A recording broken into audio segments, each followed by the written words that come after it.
Hello, Virgo. So we are going to go ahead and get started. I have prayed over the cards, shuffled them, asked that each of you receives at least one message.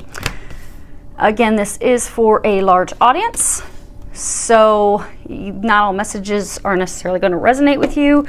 I have had some clients ask me, and come to me confused that, 2 or 3 of the messages resonated, but then I was confused by some others. It's because it's for a large number of people. So let's see what we have going on for you guys. So, wow. First card that we have is 4 of Gabriel. And if you can read the bottom of it, it says, time for a celebration. Abundant rewards for hard work. Release yourself from burdensome situations. So, I get that some of you are, looks like love is, this top row is supposed to be your general portion of the reading. The bottom row is supposed to be your love portion of the reading.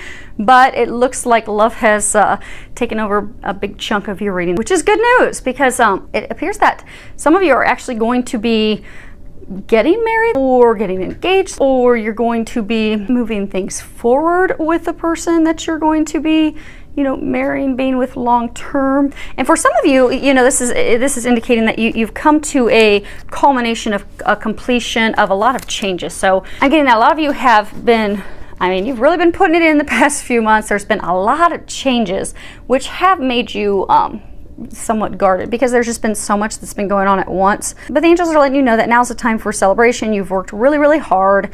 You've really been putting the work.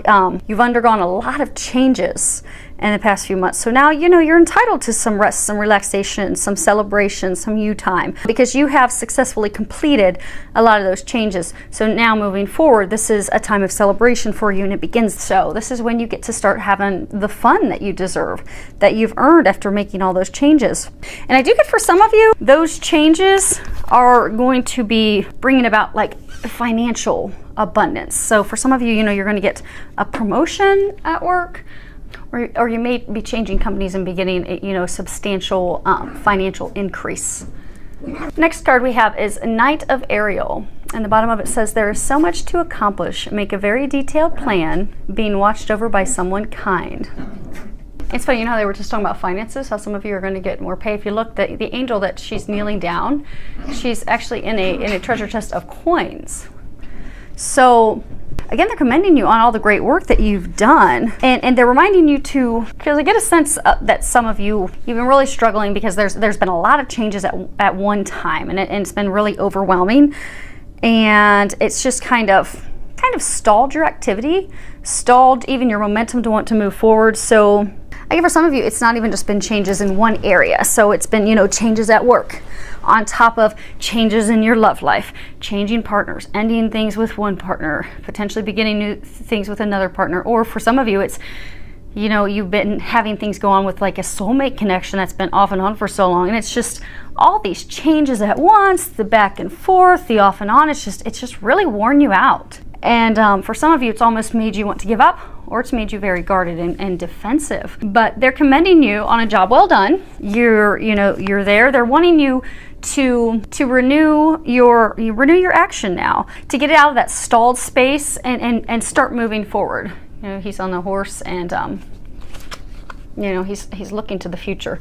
So yeah, they're encouraging you to get that motivation again. They're saying a number of you, it's really stalled out because it's been a very trying time going through all these changes, but you're reaching the light at the end of the tunnel now. So they're wanting to, so this is to let you know you are at the end of that. You are completing that. So now it is time for you to have renewed action because your dreams are coming true. You are starting to have the financial abundance. You're also starting to have the abundance in love.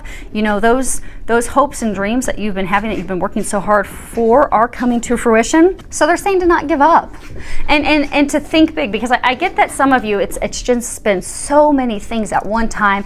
It's just really kind of beat you down and made you kind of just give up. But they're saying don't give up, and don't allow all these changes to make you think small, because what they're saying is a number of you have gone through so many changes that it's almost made you think that, okay, maybe my hopes and dreams aren't really going to happen. That's just too much. That's not in the cards for me. But it is. They've had to break away things and change things in order to open up the path for those dreams to come in. So they're encouraging you to start thinking big again. because you've got things, you've got blessings, you've got things to celebrate.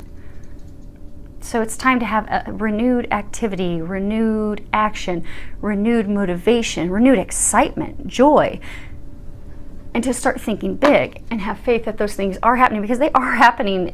Now, for those things to turn around, the next card we have is from Archangel Michael's deck, and it's guarded and protected. And if you can read the bottom, there's a prayer that says, "Thank you for protecting my loved ones and me, ensuring that we're safe and that all of our needs are met. I now accept your help gratefully and gracefully, knowing that it's right for me and all others to accept heavenly assistance." So again, it's coming back to that, you've been really, there's been so much at one time, so many things changing at one time. It's just really worn you down. It's beat you down because you're going through major life changes right now, and it's left you feeling vulnerable. It's left you feeling stuck, immobilized, and this is just reminding you that you are being watched over. And it's okay for you to let down those defenses, because some of you have put up defenses at work. Some of you have put up defenses with your loved ones. Some of you have put up defenses with a new potential love that is a long-term love interest of yours. For some of you, it's going to be the person that you're going to end up marrying. So they brought you this far. They're saying they brought you this far. They said that you have weathered the storm. You have made it through everything. You're coming out in the sunshine now. It's time to put your sword down, because having that sword up and having your defenses up are going to keep these amazing blessings from coming in. And that's all you need to do. It's very good reading, because there's nothing saying that you still have healing to do. They're not saying you have to healing or anything that you have to do. They're saying it's time for you to celebrate. It's time for you to remember that you are worthy of those hopes and dreams. Don't allow the storm that you have recently weathered to kind of dim your candle, dim your hopes. Because you're there, you have arrived. So it's time to put down the sword, think big, know you're worthy, and know those things are coming in. Now, for the love row, beginning with this card, even though it stepped in on your general, which is good stuff, your first card is true love. And if you can read the bottom, it says, "This is the romance of a lifetime." So this is just validating for you that for those of you that have this love interest where you're like, oh my gosh, this is too good to be true. And for some of you, that's the work that you've been putting in, because oftentimes when it comes to divine relationships, be it with soulmates, twin flames, it's a rocky, bumpy road. It is not a path for the lighthearted. You really have to put it in, which would make sense why you're all guarded and protected right now. You've got your defenses up, but they're letting you know that this is a meant to be love. It is the love of a lifetime. It is the love that storybooks and movies are made out of. It may not have felt like it. So for those of you that have been in the bumpy road with someone, it may not have felt like it the past months or even years, but your dreams are coming true. They are. This is a fortunate, abundant time for you. And it's a time for you to start letting love in, because your dreams are coming true. Now, for some of you, they are saying that you have just recently met someone and you feel that instant connection and draw to them, but because you're guarded and defensive because of things that have happened and hurt you in the past, you're hesitant to let this person in. So they're wanting you to know that give it a chance. Listen to your heart. Your heart's drawing you to that person for a reason. You're attracted and drawn to them for a reason. Trust it. Go with it. You see on this card, you've got the little cherub standing over his shoulder. This connection, it's watched over by the divine. So you don't have anything to worry about. Let your worries go. Have faith. Trust. Because you've got those butterflies, you've got those feelings, you've got that connection, that magnetic attraction for that person for a reason. It's a sign from above that, yes, that's your bright, flashing neon arrow saying, that's the one. That's the one. Keep walking toward them, because they're your happily ever after. Don't be afraid. There's all your blessings, your abundance right there. Keep moving forward.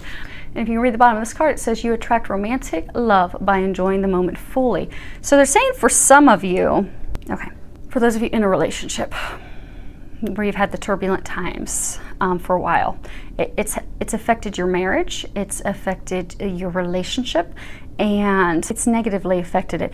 And because of all the stressors, and they're saying for a lot of you, it wasn't even stressors related to your lover. It was external stressors, but then it affected the connection with your lover, and it caused a lot of conflict. and hostilities and arguments. So they're encouraging you to let down those defenses, bring that spark back. And the best way to do that is to find joy in things of life again. Go and enjoy time together. Take a walk in a park. Take time to smell the flowers, smell the roses. Have a picnic in the park.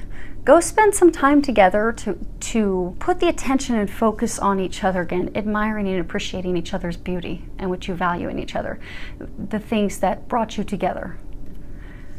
Sparking that love back, because they're saying with just a little bit of effort, you'll light your relationship on fire again, and it's not going to take much effort. Literally, it could be having a picnic in a park with just the two of you, and you'll light that flame, and it'll be sizzling, and you'll be having fireworks everywhere. So they're encouraging you to do that, because I'm getting a sense there's a number of you that have been going through that, and you just don't even know how to improve things with your loved one, with your husband, your wife, your long-term partner. Again, just kind of giving up after all the frustrations. They're saying don't give up. This isn't something to give up on, and it's not hard for you to fix. It's really not. Now, for some of you that are single, haven't yet met the dream boat of yours yet, you will. But what they're saying is that for some of you that are single, you've had a lot of changes in life. A lot of things are shifting in life to prepare you for that love of a life. And I get for some of you, you know, you're getting the promotion at work, you've got the financial abundance flowing in, but you're really just frustrated because you're like, okay, where's my happily ever after? Where's my dream boat? Where's she at? Where's he at? When, you know, is this ever going to happen? But based off of the laws of attraction, because you're so focused on trying to find that person, and energetically you're coming from a place of lack. So when you're thinking and wondering all the time, am I going to meet them? Am I not going to meet them? You know, you're scouring singles web pages. I get for some of you, you know, you're constantly going to like social engagements and even like bars and outings that you don't want to even go to in hopes of meeting someone. So they're encouraging you to shift your focus, because when it's meant to be, it will happen. You don't need to force it. So they're saying shift your focus from seeking someone, from looking, hunting, finding someone. Turn your focus on having fun. Just you enjoying life. Go do activities that you enjoy. You know, if you like to play tennis, join a tennis club. Join a meetup group. If you like to play euchre, if you like to go do community activities, join a meetup group. Go do things that you like. Go do things you enjoy. Because when you go do that, it's going to raise your vibration. It's going to put you into a happier, joyful place. And even your body language. You ever notice, if you're ever around someone and we've all had that friend that, she's, single, she doesn't want to be in a relationship, but men just flock to her. But it's because, if you look at it, it's because she's just enjoying life. She doesn't care. She doesn't want to meet anyone, but she's loving life. And that joy radiates from her. And that's what draws and attracts them to her. Like bees to a flower. It's like she's honey. But it's because of that joy, that happiness that's just radiating. Because when you do what you love and you enjoy what you're doing, the right person's going to come to you. And they're going to flock to you like bees on honey, because you're at that vibration. Versus if you're at a place where you're straining and you're trying so hard to find someone, it's coming from a place of lack, and then it pulls your joy out of you. So that joy and happiness, because you're so upset and you're fretting and you're trying so hard, that you're not radiating that joy and bliss. So you're not attracting them as you should. So what they're encouraging you to do is to shift your focus, shift your perspective, focus on you, have fun, go out, play outdoors, plant those seeds, focus on the things you love, and he will come, she will come, you will attract them.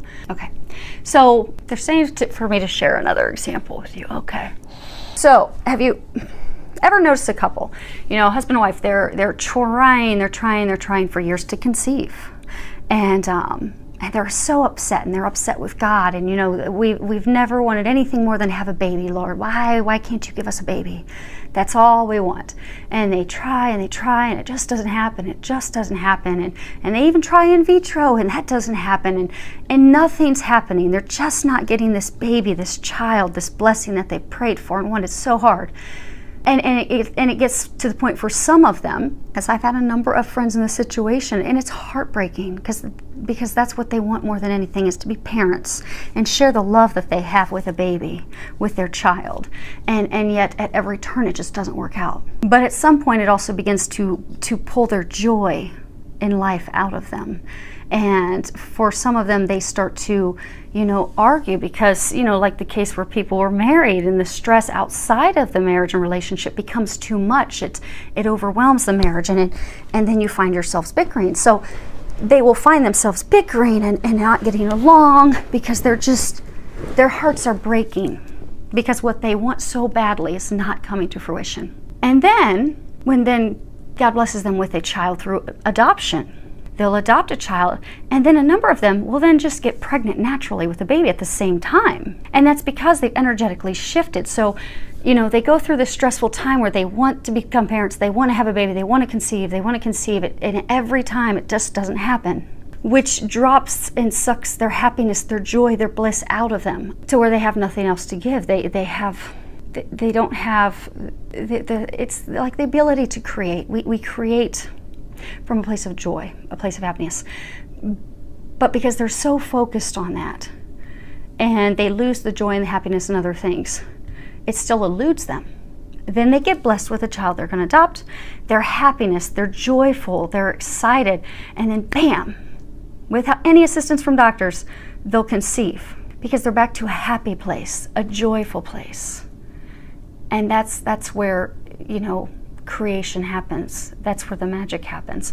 So that's just an example for you that when you come from a place of joy, when you're happy and you're enjoying life and things as they are and with what you have, that's when you open up yourself to blessings. And in this instance, for those of you that are looking for someone to share your life with, that's when you're going to open yourself up to that, and you will attract them like bees to honey.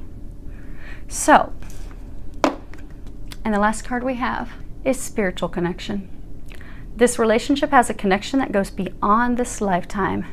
This is remarkable because I get a sense for those of you that haven't met someone yet, the person that you are going to be meeting is going to be a soulmate connection.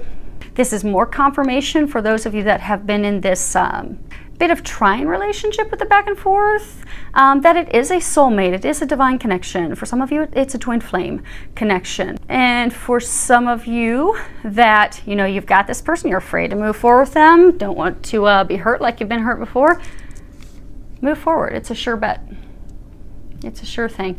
And it's being watched over. So this is a very magic for you. I would love to hear back from any of you, any feedback that you'd like to put below. It's filled with a lot of love, joy, and blessings.